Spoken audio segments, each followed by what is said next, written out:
Everyone thought the twins were cursed until the new nanny arrived. For 6 months, no one in the Hawthorne mansion had slept through the night. 4-year-old Emma and Ella screamed in their sleep, haunted by the car crash that took their mother. That was until Grace Thompson stepped into their lives. From the moment Grace arrived, something shifted. The twins slept soundly. They laughed. Again.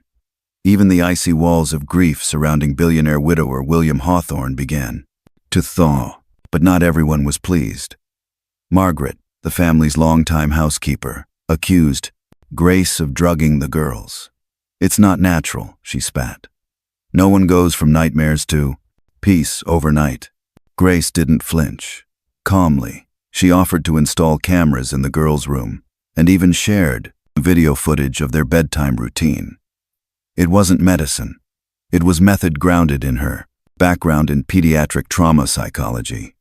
But she hadn't taken this job for money. She had a mission. Her brother Michael, a brilliant black engineer, had been unjustly fired from Hawthorne's company thanks to a whisper campaign led by none other than Margaret. With quiet strength and strategic precision, Grace exposed a decade of hidden prejudice. What began as a nanny job turned into a reckoning for a powerful family and a corporate empire built on silent exclusion. Because sometimes, justice doesn't come loudly. It walks in wearing a nanny's smile and rewrites everything. She's drugging the children. The accusation rang through the marble hall of the Blake estate like a thunderclap. Martha, the 60-year-old housekeeper, pointed a trembling finger at the new nanny, her voice quaking with anger. "Mr. Blake, you can't ignore what's happening. Those girls didn't sleep for 6 months, and now they're sleeping like angels? Something isn't right." Standing at the center of the storm was Camille Harris, 28 years old, calm, poised, and unmoved by the chaos. She had expected this moment. In fact, she had predicted it the day she accepted the job caring for the traumatized 4-year-old twins. Lily and Leah Blake, daughters of millionaire real estate mogul Richard Blake, who had been emotionally shattered since the sudden death of his wife. Richard looked between his long-trusted housekeeper and the composed young woman who had brought peace into his grief-stricken home. The change was undeniable. For the first time in months, his daughters were sleeping 8 uninterrupted hours, eating properly, and even returning to preschool without panic attacks. But the tension in the room made him uneasy. "Martha, those are serious accusations," he said quietly. "She came from Detroit," Martha hissed. "No real references, no respectable background. And suddenly, she performs miracles?" Camille raised her eyes to meet Richard's. There was something unspoken in her gaze: curiosity, resolve, and the strength of someone who had walked into this house with a very deliberate purpose. "If you're truly concerned," Camille said softly, "I suggest we install cameras in the girls' bedroom. Then we can all see what happens at night." Silence fell. Martha blinked, unprepared for such a bold offer. Richard leaned forward, slightly. A guilty person would never volunteer for surveillance. There was something different about Camille. She spoke fluent French and Spanish, referenced child psychology, research with ease, and seemed more like a scholar than a caretaker. What no one yet knew was that Camille had a master's degree in child trauma psychology from the University of Michigan, had worked at 3 major hospitals, and had founded her own trauma clinic in Detroit. But she hadn't taken this job for a paycheck. She came for something deeper. 6 months earlier, her brother, Malcolm Harris, a brilliant black engineer, had been fired from Blake Enterprises for cultural incompatibility. Behind that vague phrase was Martha, whispering doubt into the ears of decision-makers. Camille had seen this play out before: powerful households with systemic bias cloaked in civility. When she arrived at the Blake mansion, she knew exactly who Martha was: the quiet gatekeeper, masking prejudice as professionalism, protecting her influence while undermining others. I've recorded some of our bedtime routines, Camille said, pulling out her phone. Would you like to see how Lily calms down when we talk about her mother's favorite lullaby? Or how Leah checks the locks because she's afraid their mother won't come back? Richard's face paled. No one else knew those details. He had never told anyone how his wife died or how the girls had absorbed the trauma. Camille knew because she listened. Because she was trained. Because she cared. Then came the turning point. You told the agency I had no business caring for children from good families, Camille said, her voice still steady. You also told other nannies in your elite group chat that I was likely manipulating a grieving man. Would you like to hear those messages? She pressed play. Martha's own voice filled the room. Mocking, condescending, undeniably real. Richard turned slowly toward his housekeeper, disbelief washing over him. Is this true? He asked. I was trying to protect the household, Martha stammered, by spreading racist assumptions and interfering with my business decisions. Camille replied, now opening a folder. Because you didn't just poison this household, you poisoned his entire company. Inside were emails, HR records, and internal memos, all with Martha's fingerprints. She had influenced the firing of at least 16 Black or Latino employees over the last 3 years, always using vague phrases like not a cultural fit. She blocked 23 highly qualified applicants from even getting interviews, including an architect with awards and a Harvard MBA analyst, all because they didn't look the part. And one of those victims was Malcolm Harris, Camille's brother. He lost his job 2 days before his third child was born, Camille said, her voice cracking. For the first time, they nearly lost their home. His wife had postpartum depression and no access to care because they lost insurance. All because Martha made a call. Richard sat heavily, realization crushing him. For 15 years, he had trusted someone who had quietly orchestrated exclusion from the shadows. Meanwhile, the woman he hired as a nanny was the one person protecting his daughters and trying to fix the system. You're fired, he told Martha. Leave this house today. Camille nodded slightly. That's not the end. I've also compiled a report on company-wide hiring practices. It's time for a full audit. 6 months later, everything had changed. Malcolm was now director of sustainable projects at Blake Enterprises. 23 employees were reinstated or compensated. New hiring, policies ensured blind. Some reviews. Camille launched her own consulting firm, specializing in institutional bias reform. Lily and Leah now thrived at school. Camille still visited every week, no longer as a nanny, but as Auntie Camille, the woman who helped them sleep again and who turned quiet justice into powerful change. And Richard, he now understood. Privilege without accountability perpetuates harm. But privilege used with purpose can change the world. The mansion had been quiet for hours, too quiet. For months, screams and sobs had echoed through its grand hallways, as 4-year-old twins Ava and Aria struggled to sleep after their mother's sudden death. 6 nannies had come and gone, each one defeated by the emotional storms of the grieving children. That was until Maya Daniels arrived. Maya, just 28, didn't look like the typical nanny for a family like the Prestons. She didn't come from an agency known for placing staff in elite homes. She had no references from country clubs or legacy families. But within days of her arrival, everything changed. The twins began to laugh again. They slept through the night. They started drawing, playing, talking about dreams rather than nightmares. Of course, not everyone welcomed the change. Olivia, the Prestons' long-serving housekeeper, had been with the family for 15 years and saw Maya as an intruder. She wasn't shy about voicing her suspicions, especially to Benjamin Preston, the widowed billionaire and father of the girls. She's drugging them, Olivia hissed one morning. No one else could make them sleep like that. Not after what happened. It's not natural. Maya stood calmly as Olivia launched her tirade, accusing her of manipulation deceit, even exploitation. She had seen this before. An older staff member clinging to their influence, threatened not by wrongdoing, but by someone who didn't match their picture of belonging. But Maya didn't flinch. "If you believe something is wrong," she said in her usual composed tone, "I suggest installing cameras in the twins' bedroom.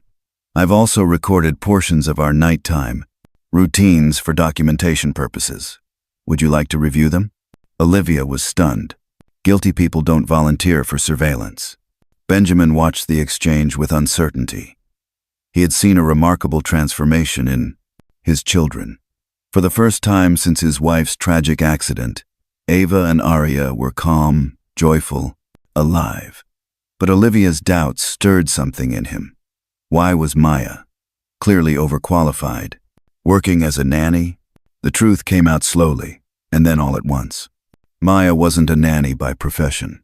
She held a master's degree in child psychology from Columbia University, had worked for 5 years at a leading trauma recovery center, and had even led research projects on pediatric PTSD.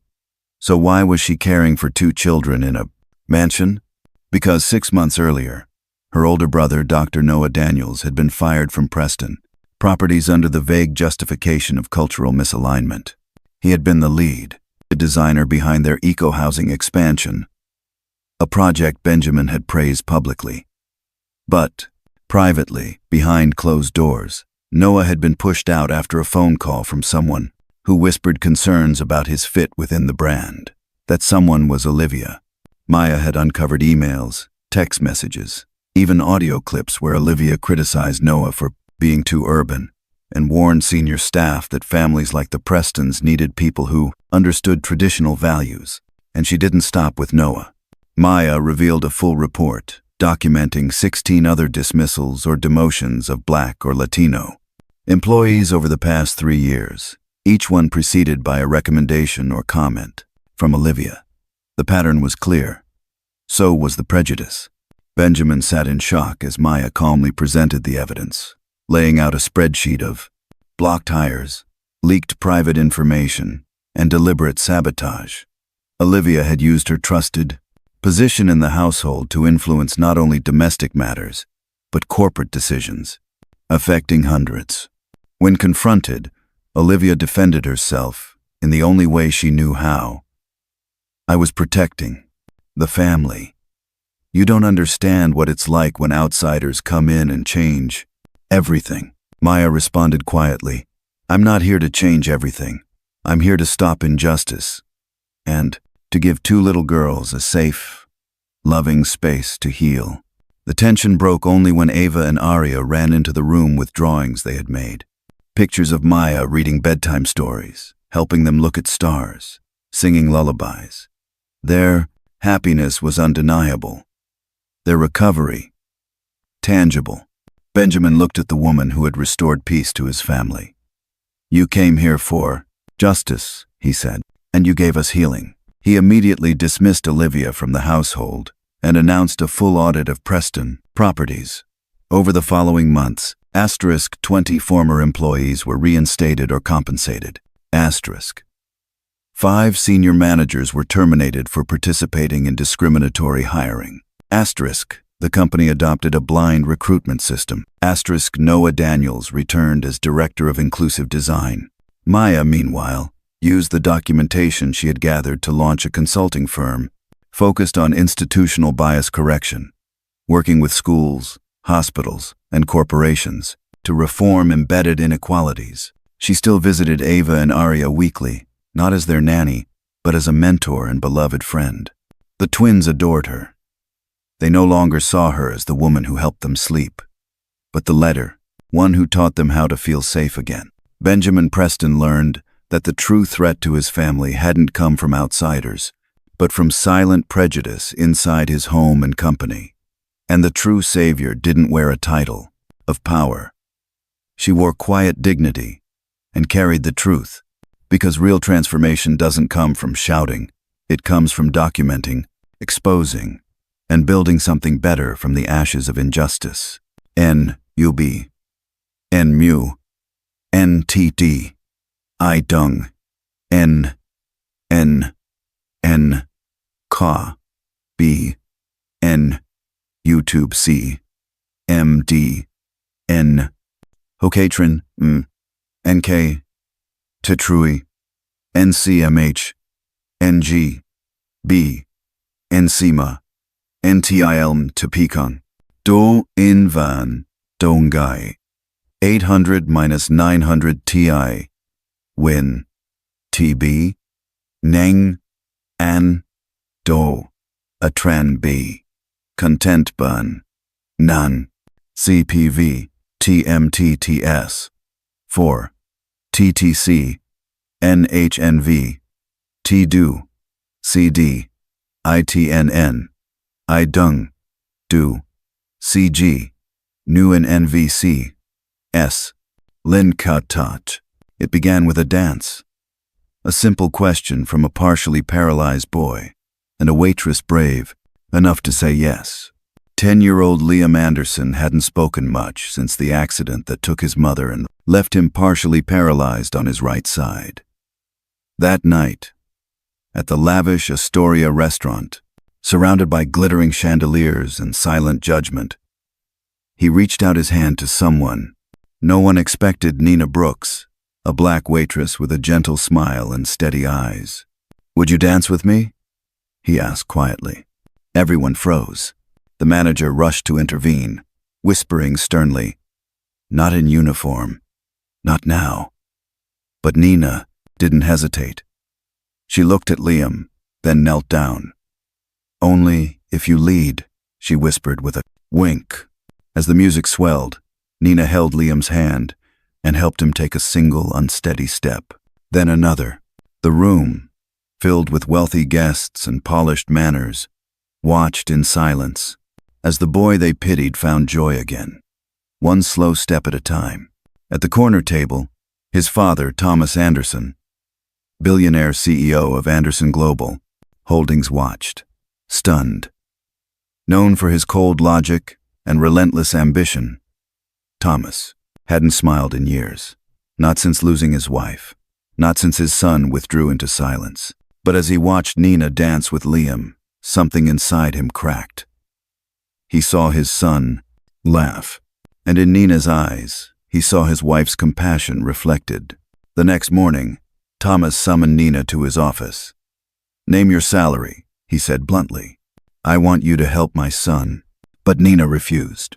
"Mr. Anderson," she said calmly, "your son doesn't need control. He needs trust, freedom, and someone who sees more than his disability."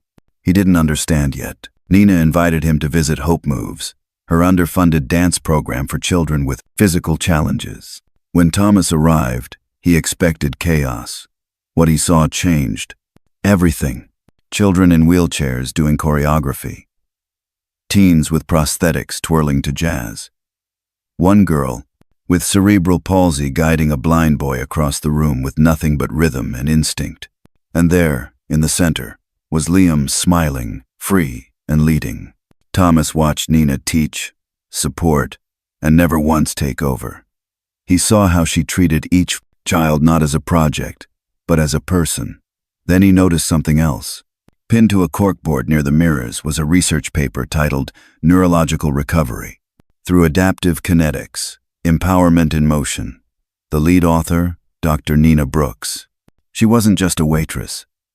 She held a PhD in neurodevelopmental rehabilitation and had co-authored proposals on movement therapy for trauma-affected children. One of her studies had been rejected 2 years earlier by a review board chaired by Thomas himself. "You knew," he said later. "You knew who I was." Nina nodded. "But your son didn't need a CEO. He needed a father willing to follow, not just lead." The next morning, Thomas did something he had never done before. He held a press conference, not to announce a merger or acquisition, but to publicly pledge $10 million to Hope Moves, with full autonomy to Nina and her team. He didn't want to own the program. He wanted to serve it. The donation transformed everything. Hope Moves expanded into 3 new cities, hired licensed therapists and adaptive choreographers, and opened scholarship opportunities for low-income families. The media called it philanthropy. Thomas called it redemption. 6 months later, Liam was not only walking with assistance, he was teaching a movement, class to new students, including one boy who had just lost his leg in a bike accident. Nina, now program director, watched with pride as Liam encouraged others with the same phrase. She once told him, "Only if you lead." But something deeper had changed. Thomas Anderson, once hardened by grief and status, began spending weekends at the center building shelves, painting murals, and most importantly, showing up for his son. One day after class, Liam looked up and asked him, "Dad, why do people listen to Nina so much?" Thomas smiled. "Because she doesn't lead from above, son. She leads by dancing beside them." That evening, Thomas walked Nina to her car. "You were never just a waitress," he said. "You were a mirror. You showed me what I was missing." Nina shook her head. "I didn't show you anything, Mr. Anderson. You chose to see it. The real power of the story isn't in the millions donated or the corporate shift. It's in a boy's laughter and a billionaire learning to follow the rhythm of healing." Liam had once been taught to fight through his disability. But with Nina, he learned that movement wasn't about fighting. It was about feeling. And Thomas learned that leadership doesn't always mean being in front. Sometimes it means stepping back, letting others rise, and honoring the dignity of every step taken, no matter how slow. In a world that often confuses control with care, Nina taught them both that the most profound change comes not through force, but through grace. It was supposed to be a harmless demonstration, a little sparring session for fun, meant to boost egos and entertain gym members. But what unfolded in the ring that evening would leave every person in the room speechless, and one man forever humbled. At Ironclad MMA Academy, Derek Wallace was known as the gym's top instructor. Flashy, arrogant, and undefeated in local competitions, Derek had a habit of picking on people he believed were beneath him. So when he spotted Mr. Elijah Brooks, the quiet black janitor, sweeping the mats after class, he saw a perfect target. "Hey, old man," Derek shouted, tossing a pair of gloves at him. "You ever trained before? Come on, let's give the kids a show." The class chuckled nervously. Some laughed. Most watched in uncomfortable silence. Elijah, who had worked at the gym for just over a month, simply looked up and replied, "Only if you apologize after." The room tensed. Derek smirked. Sure. I'll apologize after I make you tap out in 30 seconds. What no one in that gym knew, not even the owner, was that Elijah Brooks was once known as Silent Storm, a 5-time undefeated MMA world champion who vanished from the sport after a devastating personal tragedy. Among the onlookers was Sophia Kim, a 24-year-old jiu-jitsu student working on her master's in sports psychology. She had noticed something different about Elijah: his posture, his precision while wiping down equipment, the way he watched fighters with a sharp, almost calculating gaze. The sparring began. Derek rushed in with a flurry of confident jabs. Elijah barely moved. He sidestepped, deflected, and with a quiet grace, began dismantling Derek, not with power, but with mastery. Every strike Derek launched was countered effortlessly. Every attempt to grapple was reversed with minimal effort. Within 3 minutes, Derek was gasping for air, visibly rattled. Elijah hadn't thrown a single aggressive punch. He didn't need to. The room had gone dead silent. Then, with a simple feint and foot sweep, Derek landed on the mat. Elijah stepped back and offered his hand. Derek hesitated, then took it. "I believe you owe me something," Elijah said softly. The stunned crowd erupted, not with laughter or jeers, but with respect. Sophia, unable to contain her curiosity, ran a quick internet search on her phone. Her eyes widened. "Elijah Brooks. Oh my God," she whispered. "Guys, he's Silent Storm." the undefeated champion. He trained in Okinawa, walked away from the sport at the top of his career. Murmurs spread across the gym. Derek looked like he'd seen a ghost. Later that evening, Sophia approached Elijah and asked the question on everyone's mind. "Why are you working here? As a janitor?" He gave a soft smile. "Sometimes, peace is more important than praise. I've had the spotlight. Now I want to teach without noise." Over the next few weeks, something remarkable happened. Derek, once the loudest voice in the gym, began showing humility. He apologized sincerely, in front of the class, and even asked Elijah to coach him privately. Sophia created a short documentary on Elijah's past, which went viral online. The gym's owner offered Elijah a formal role as a senior instructor. But Elijah had one condition: only if we teach character first, discipline before domination, respect before rankings. His first class as an official instructor wasn't about punches or submissions. It was about breath, control, awareness. He spoke of the emotional and mental toll of fighting, of how ego can corrupt even the strongest fighters. He taught them not just how to win, but how to understand what victory really means. 3 months later, ironclad MMA had transformed. The atmosphere became one of mutual respect. Young students learned from a legend they once mopped floors beside. Derek, now quieter, worked hard and gained back the respect he had lost. One evening, as Sophia and Elijah locked up after class, she asked, "Do you ever regret stepping out of the spotlight?" Elijah looked around the empty gym. "Not once. I lost my brother in a street fight I could have prevented.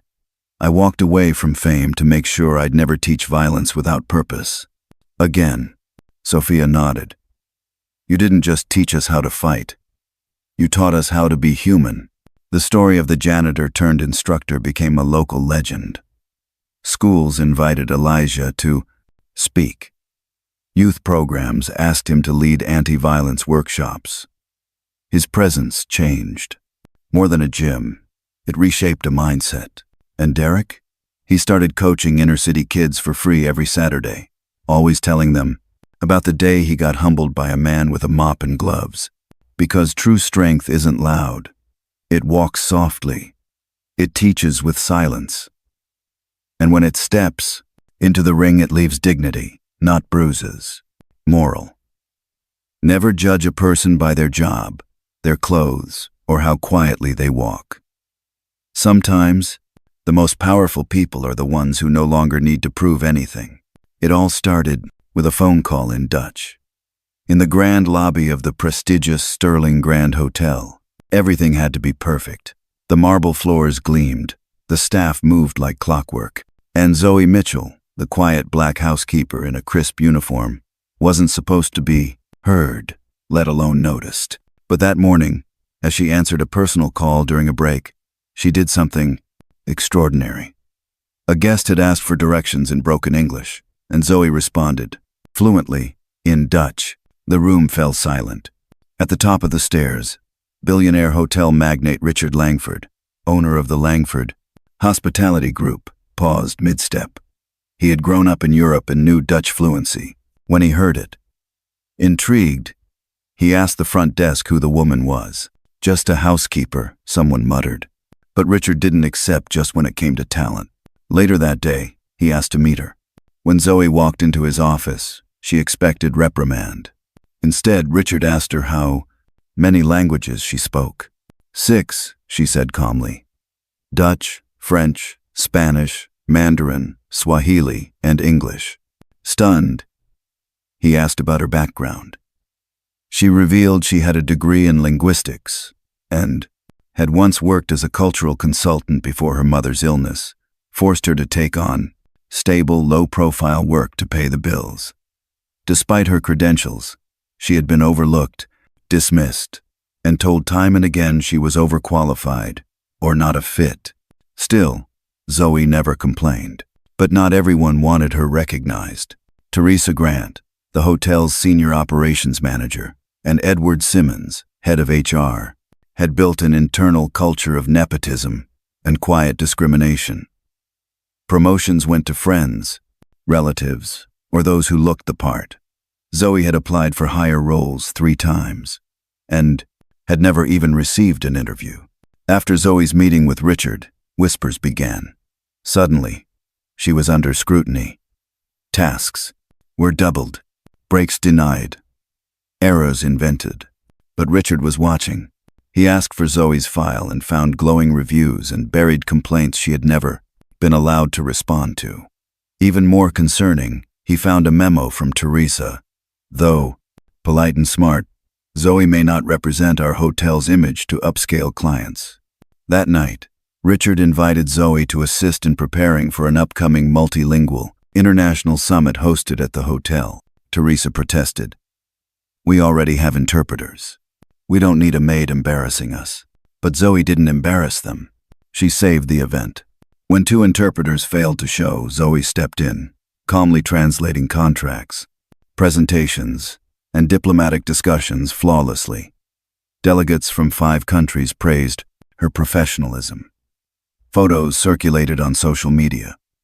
Within hours, the Langford Grand became known not just for luxury, but for inclusion and talent. Then came the shift. Richard launched an internal investigation, prompted by Zoe's experience and subtle hints she'd shared. What he found was staggering. Years of suppressed applications from qualified prosent employees of color, evidence of altered performance reviews, contracts awarded to underqualified relatives of senior staff. Zoe had documentation, emails, witness accounts, even testimonies from former employees who had left after being repeatedly overlooked. At a company-wide meeting, Richard stood at the podium and announced sweeping reforms. A full audit of all hiring and promotion practices. Immediate termination of Teresa Grant and Edward Simmons for misconduct. A new department. Diversity, Equity, and International Relations. Headed by none other than Zoe Mitchell. Gasps echoed through the ballroom. Some scoffed, others applauded. Zoe stepped up to the microphone. "This isn't about revenge," she said softly. "It's about recognizing talent wherever it exists and ensuring no one is ever invisible again." Over the next 6 months, Zoe's department launched the Hidden Gems Initiative, program to identify underutilized staff with multilingual skills, technical training, or untapped leadership potential. The hotel chain saw an increase in client satisfaction, global bookings, and even media attention. More importantly, internal morale soared. Teresa, now unemployed and disgraced, struggled to find new work. No elite hotel would touch her after the truth surfaced. The world had changed, and her old ways had no place in it. Zoe, meanwhile, used her story to mentor others. She spoke at universities, trained HR departments across industries, and helped rewrite policies to prevent bias in hiring and evaluation. But for Zoe, the most meaningful moment wasn't the promotion or the applause. It was when a young housekeeping trainee came to her office one afternoon and whispered, "I didn't think someone like me could ever lead here until I saw you." Zoe smiled. "Now it's your turn, because justice doesn't always shout.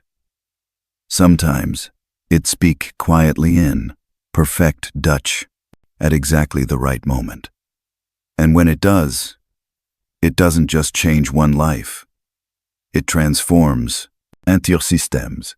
Everyone thought she was just the cleaning lady, until she walked into the gala like she owned the room. Victoria Evans had spent the last 2 years scrubbing floors in the very company her father had once built. Hidden behind a mop and a uniform, no one knew she was the rightful heir to the Evans fortune stolen from her by her half-brother, Richard Evans, after he manipulated their father's will and erased her existence from the company's history. When Richard invited her to a high society gala as a joke, expecting to humiliate her, Victoria showed up in a breathtaking black gown, wearing the family ring he thought was lost. Before hundreds of guests, she unveiled the truth. DNA evidence, legal documents, and a Confession from the family lawyer. Richard wasn't just a liar. He was a thief. In a matter of minutes, the entire room flipped. Richard was arrested. Victoria reclaimed the place, company. But instead of seeking revenge, she transformed the business into a force for good, launching housing programs, scholarships, and giving second chances to people like her. Never underestimate someone because of their job or appearance. Dignity isn't worn, it's lived. True power comes from quiet resilience, not loud arrogance. If this story moved you, leave a comment below about a time you were underestimated. Don't forget to hit like, subscribe to our channel, and share this video with someone who needs a reminder. Greatness often walks in quietly, but it always leaves a legacy.